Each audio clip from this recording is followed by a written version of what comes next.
Good morning children, welcome to Max class. Today we will discuss the last session of this unit. Now let us do activities related with the division. Okay. In last class we studied dividend is equal to divisor into quotient plus remainder. Divisor is multiplied by quotient and is added with the remainder. We get dividend. Look at the example. 24 is divided by 6 equal to 4. Here the remainder is 0. Dividend is 24. 6 is the divisor and 4 is the quotient.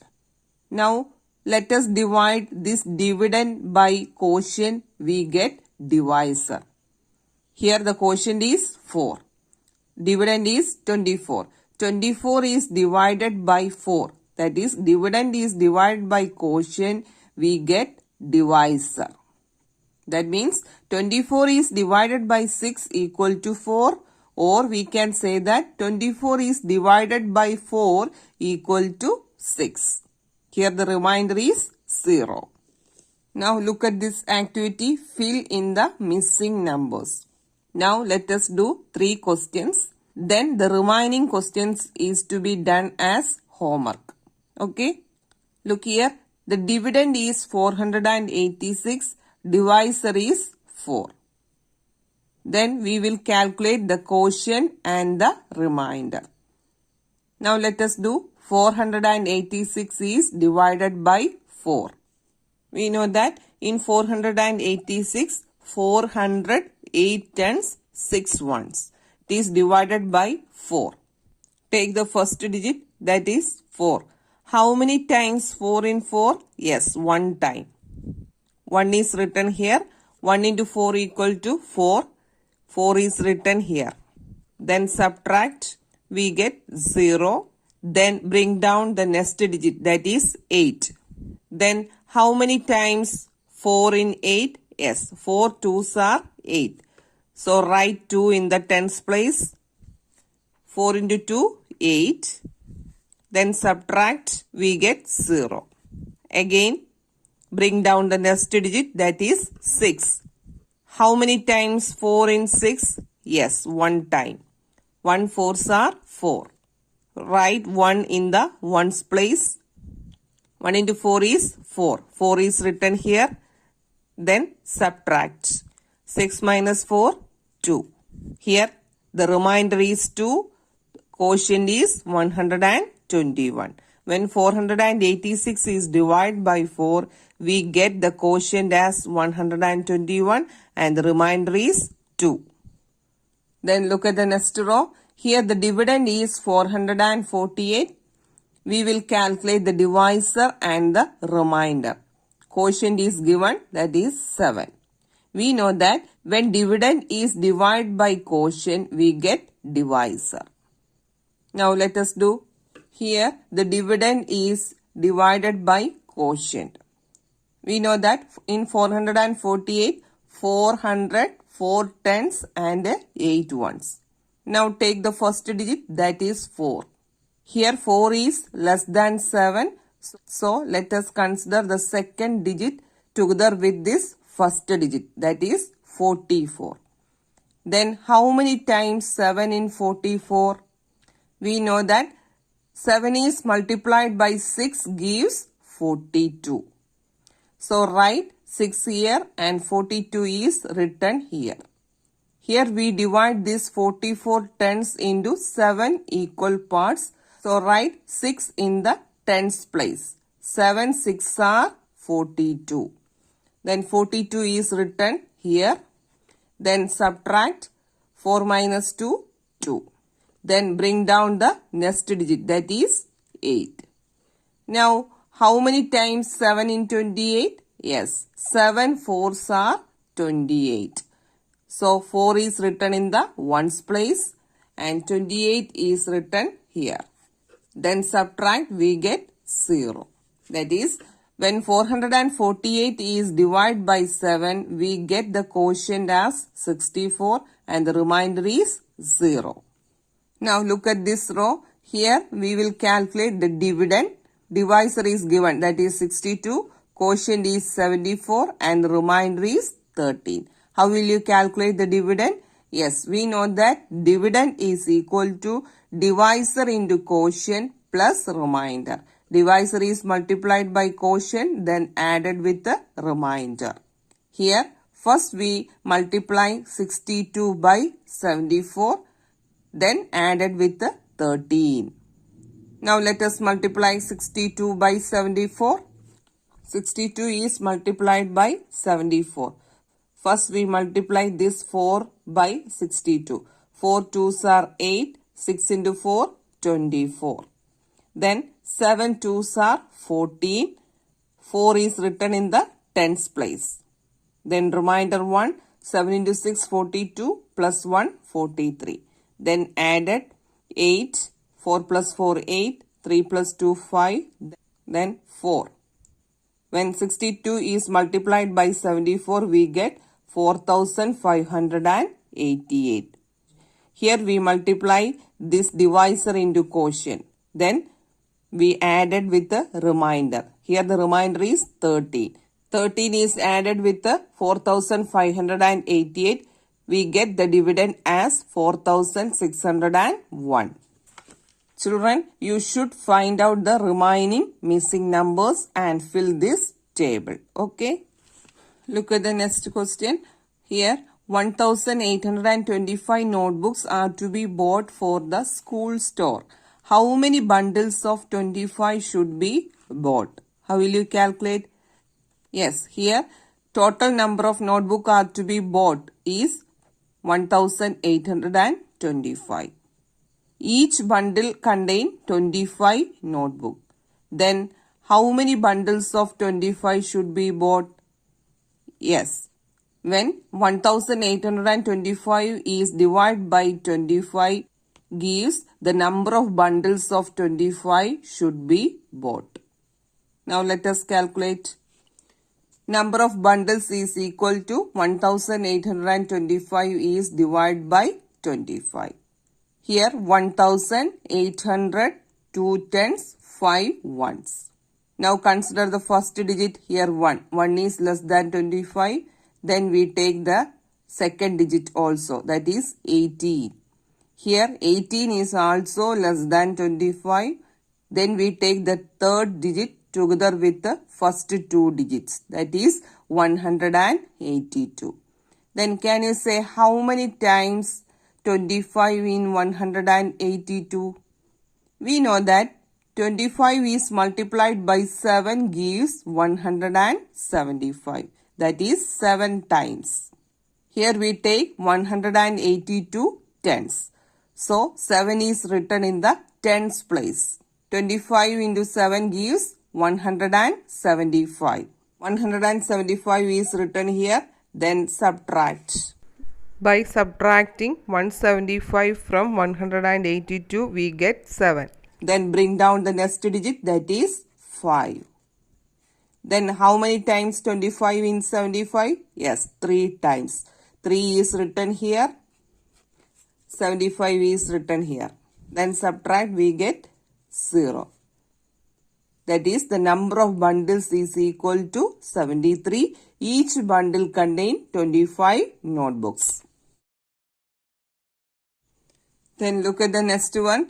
It was decided to give a laddu to each of the 768 children in a school to celebrate the victory in math fair. There are 24 laddus in 1 kilogram. Then how many kilograms should be bought? Here the total number of children is 768. So we need 768 laddus.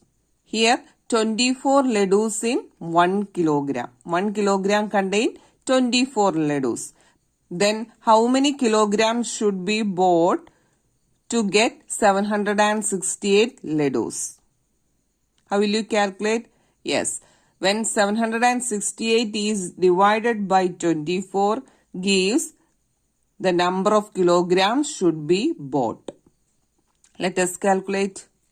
Here 768 is divided by 24.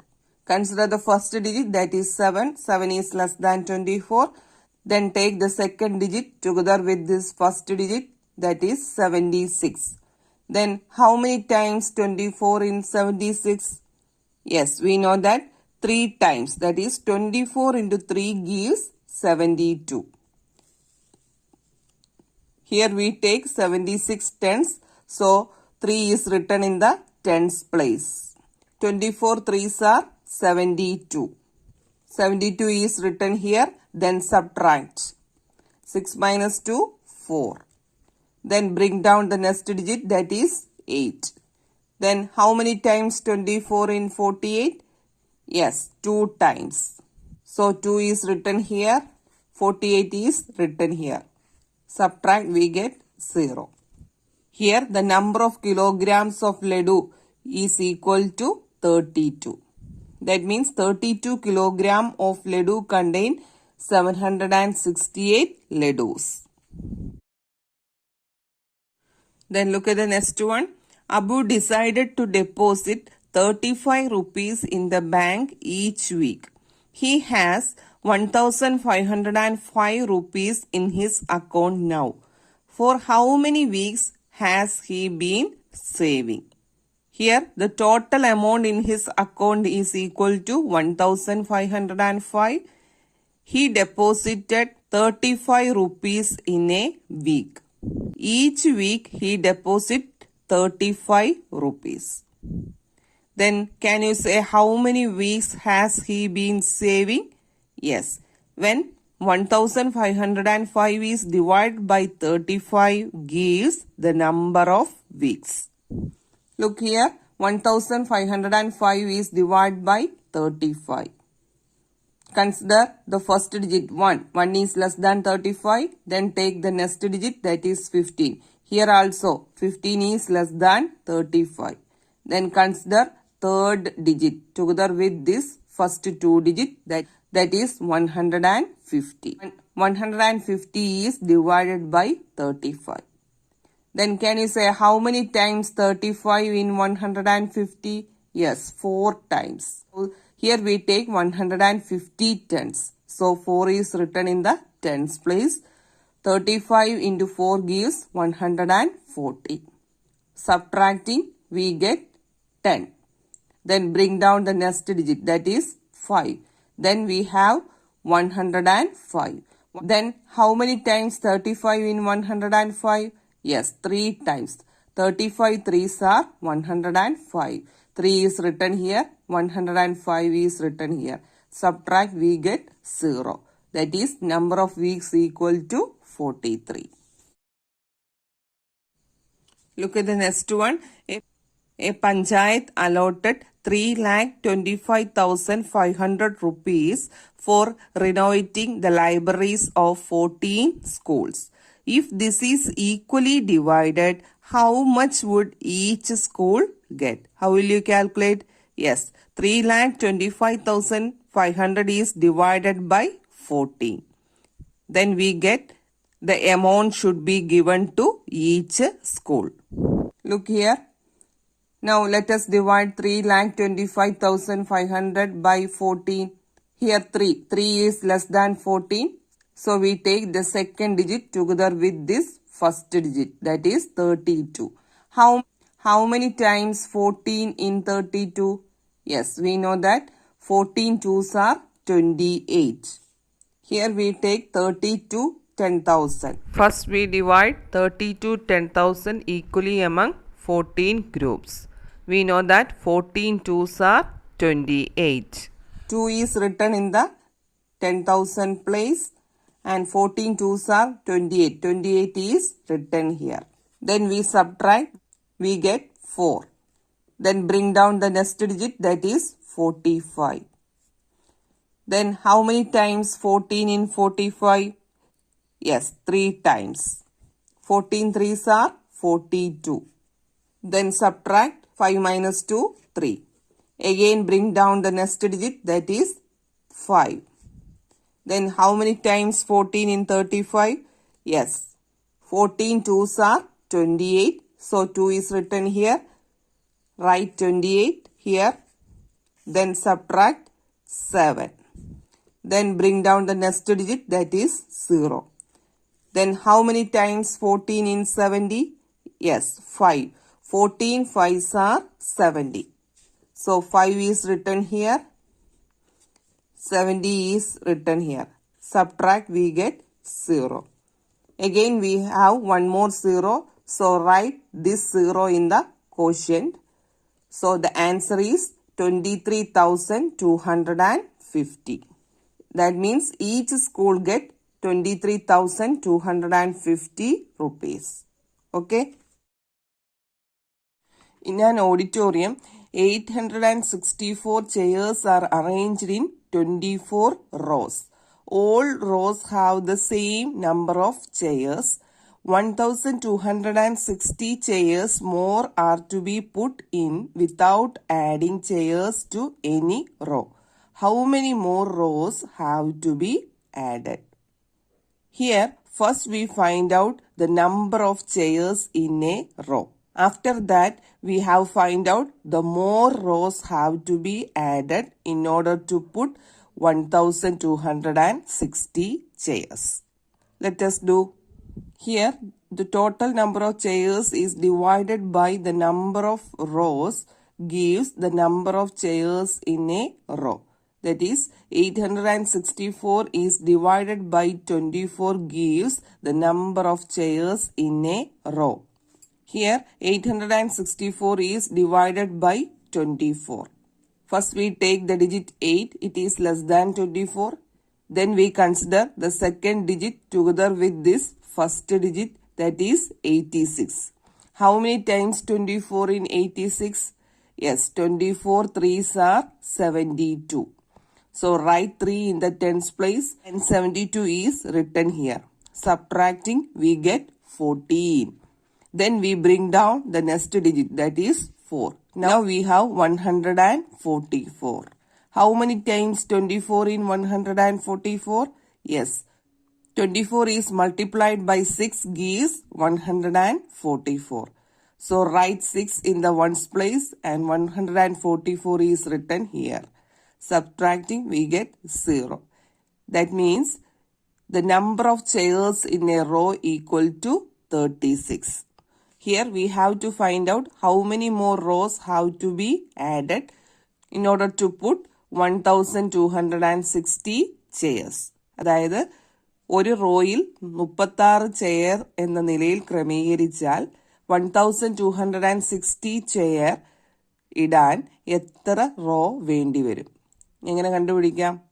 When 1,260 is divided by 36 gives the number of rows. That is, total number of chairs is divided by the number of chair in a row gives total number of rows. Let us see. 1,260 is divided by 36. That is, total number of chairs is divided by the number of chair in a row. Gives the number of new rows to be added. Here 1 is less than 36. So we consider second digit, then 12. 12 is also less than 36. Then we consider the third digit together with this first two digit. That is 126. Here, how many times 36 in 126? Yes, 36 is multiplied by 3 gives 108. So 3 is written in the tens place and 108 is written here. Then subtracting, we get 18. Then bring down the next digit, that is 0. Then we have 180. How many times 36 in 180? Yes, 5 times. 36 is multiplied by 5 gives 180. 5 is written here and write 180 here. Then subtracting, we get 0.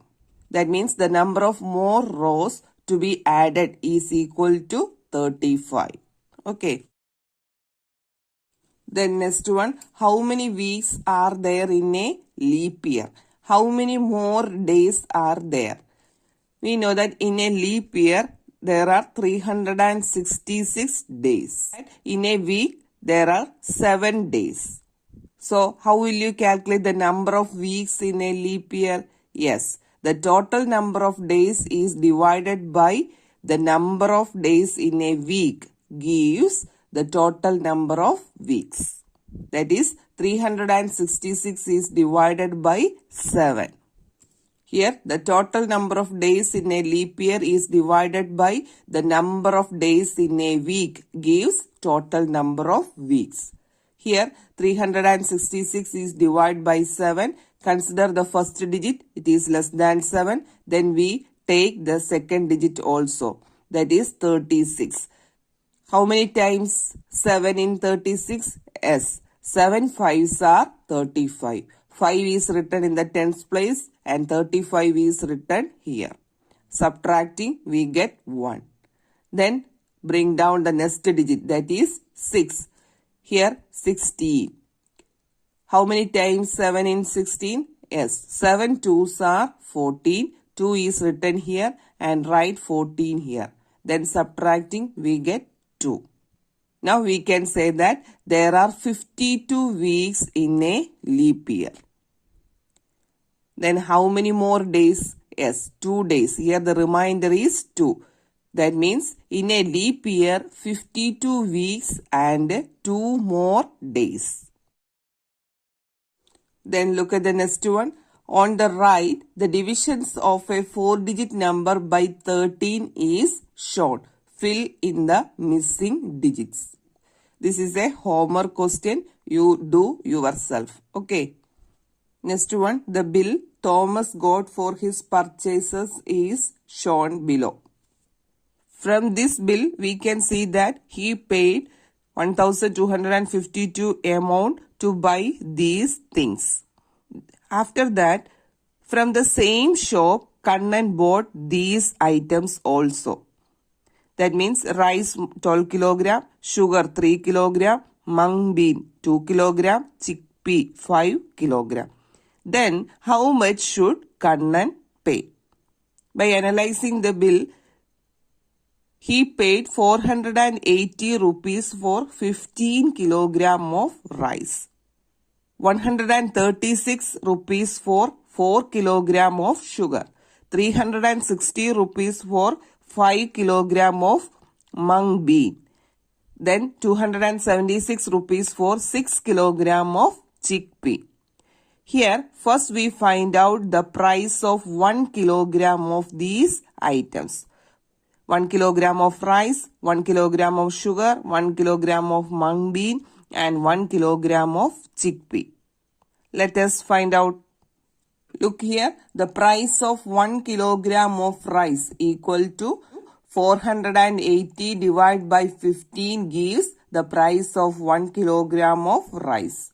By dividing, we get 32. That is, price of 1 kilogram of rice equal to 32 rupees.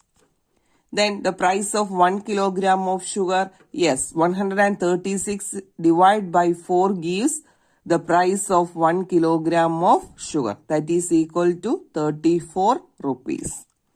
Then the price of 1 kilogram of mung bean is equal to 360 divided by 5.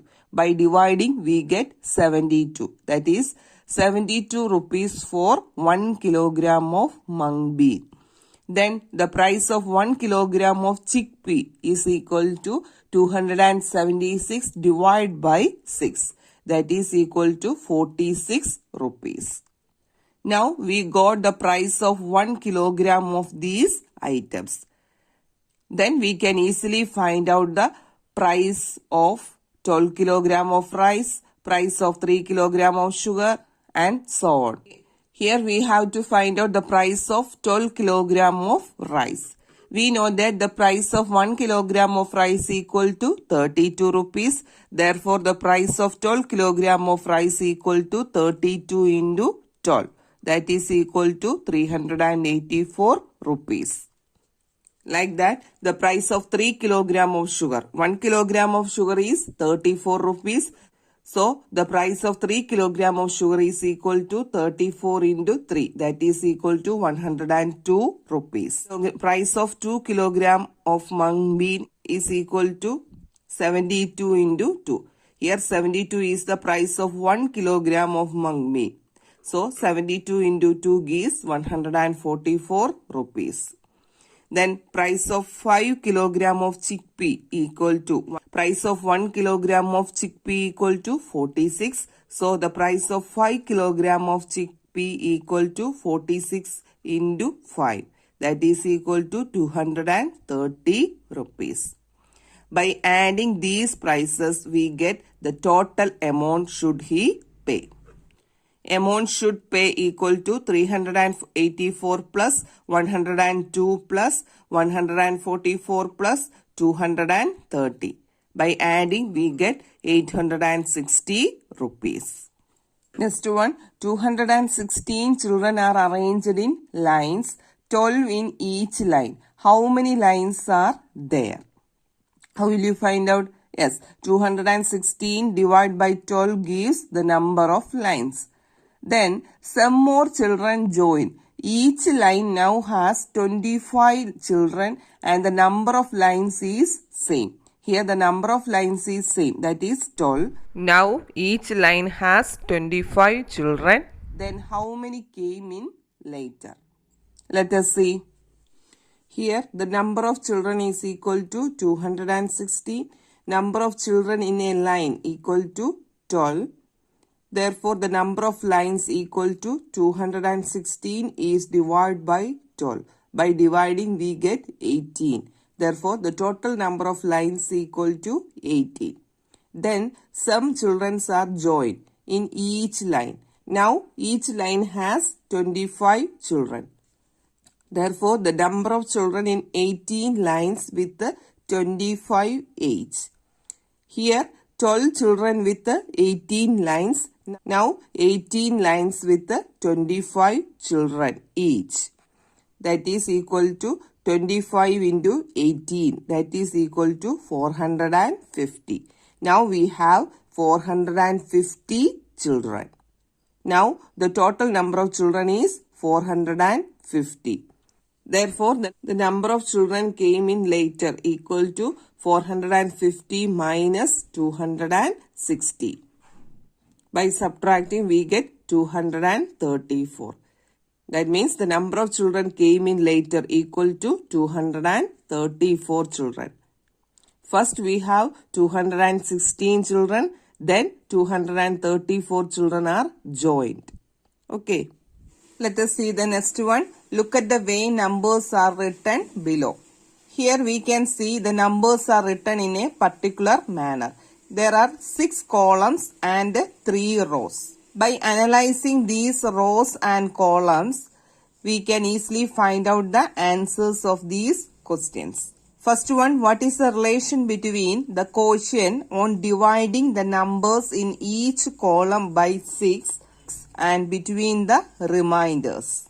Then second one, what is the relation between the quotient on dividing each row by 6 and between the remainders?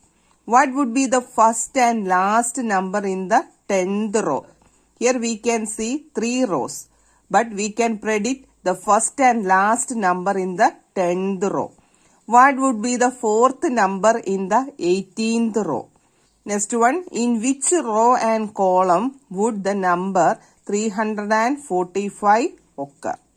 Let us do one by one.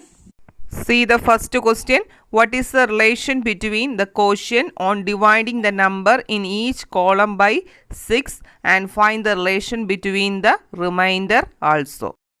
Look, the numbers in the first column are 0, 6, 12. First we divide these number by 6 and find out the quotient and remainder. 0 by 6 equal to 0. That is quotient is 0, remainder is 0. Then 6 divided by 6, that is equal to 1. That is quotient is 1, remainder is 0. Then 12 divided by 6 equal to 2. That is quotient is equal to, remainder equal to 0. Now look at the second column. Numbers are 1, 7, 13. 1 is divided by 6. Quotient is equal to 0. Remainder equal to 1. Then 7 is divided by 6. Quotient equal to 1. Remainder equal to 1. Then 13 is divided by 6. Quotient equal to 2. Remainder equal to 1. Look here, the remainder in the second column is 1, but in the first column the remainder is 0. The quotient is same for both columns. Then numbers in the third column are 2, 8, 14. When these numbers are divided by 6, we get the remainder 2 and quotient is same as in the case of previous column. Here in the third column, the remainder is 2. Look at the numbers in the fourth column. Yes, 3, 9, 15. These numbers are divided by 6. We get the remainder 3. The quotients are 0, 1, 2. Here in the fourth column, the remainder is 3. In the third column, the remainder is 2. In the second column, the remainder is 1. Like that, we can predict the remainder. In general, we can say that the numbers in each column is divided by 6. We get the quotient as 0, 1, 2, 3 like that. And remainder on dividing numbers in the first, second, third, fourth column are 0, 1, 2, 3 respectively. In the first column we get the remainder 0. In the second column we get the remainder 1 and so on. Now look at the second question. What is the relation between the quotients on dividing each row by 6? And also find the relation between the remainders. Let us see. The numbers in the first row are 0, 1, 2, 3, 4, 5. 0 is divided by 6, 0. The remainder is also 0. 1 divided by 6 equal to 0. The quotient is 0. Remainder is 1. 2 divided by 6, that is equal to 0. Quotient is 0. Remainder is 2. So we can say that the quotient is 0 for the first row and the remainders are 0, 1, 2, 3 like that. Here numbers in the second row are 6, 7, 8, 9, 10, 11. When these numbers are divided by 6, we get the quotient as 1 and the remainders are 0, 1, 2, 3, 4 like that. That means in the second row quotient is 1. That is same for all the numbers in the second row. And the remainders are same as in the previous row. Look, numbers in the third row are 12, 13, 14, 15, 16, 17. When these numbers are divided by 6, we get the quotient as 2 and the remainder as 0, 1, 2, 3, etc. Here the quotient is same for all numbers in the third row. Here quotient is 2 for all numbers in the third row. In general, we can say that the numbers in each row while dividing the number by 6, the remainder is same. That is 0, 1, 2, 3, 4, 5. But the quotient is different for different rows. In the first row, while dividing the numbers by 6, the quotient is 0. For second row, the quotient is 1. For third row, quotient is 2. Now, let us find out the answer of the third question. Find out the first and last number in the 10th row. How will you find out? Yes, look here.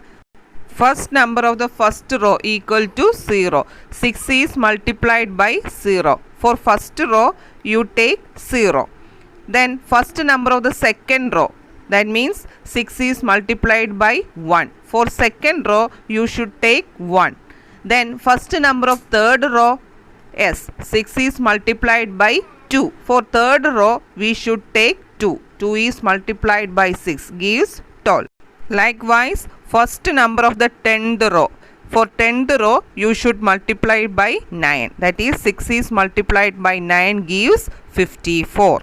Then what about the last number? Look here, last number of the first row. That means 6th number. So added 5 with the first number. That is 0 plus 5 equal to 5. Then last number of the second row. Yes. First number of the second row is added with the 5. That is 6 plus 5 equal to 11. Likewise, last number of the 10th row equal to first number of the 10th row plus 5. That is 54 plus 5 equal to 59. Then look at the fourth one. What would be the fourth number in the 18th row? For this, first we find out the first number of the 18th row. Then we find out the fourth number.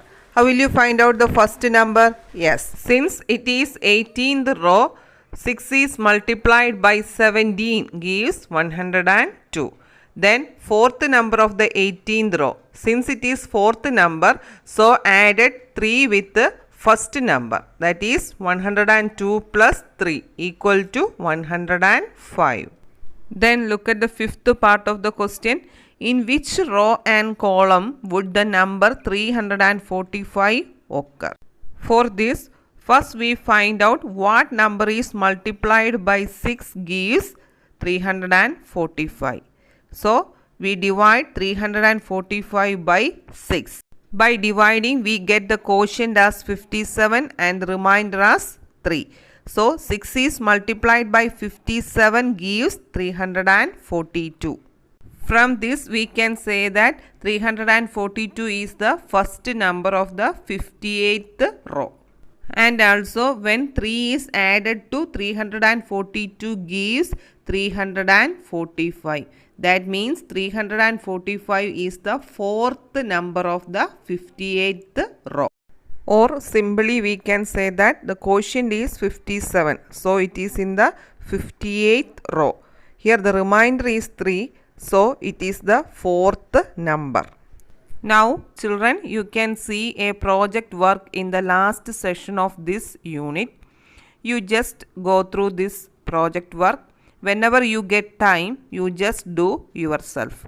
If any doubt, you please ask me. Okay? This unit ends here.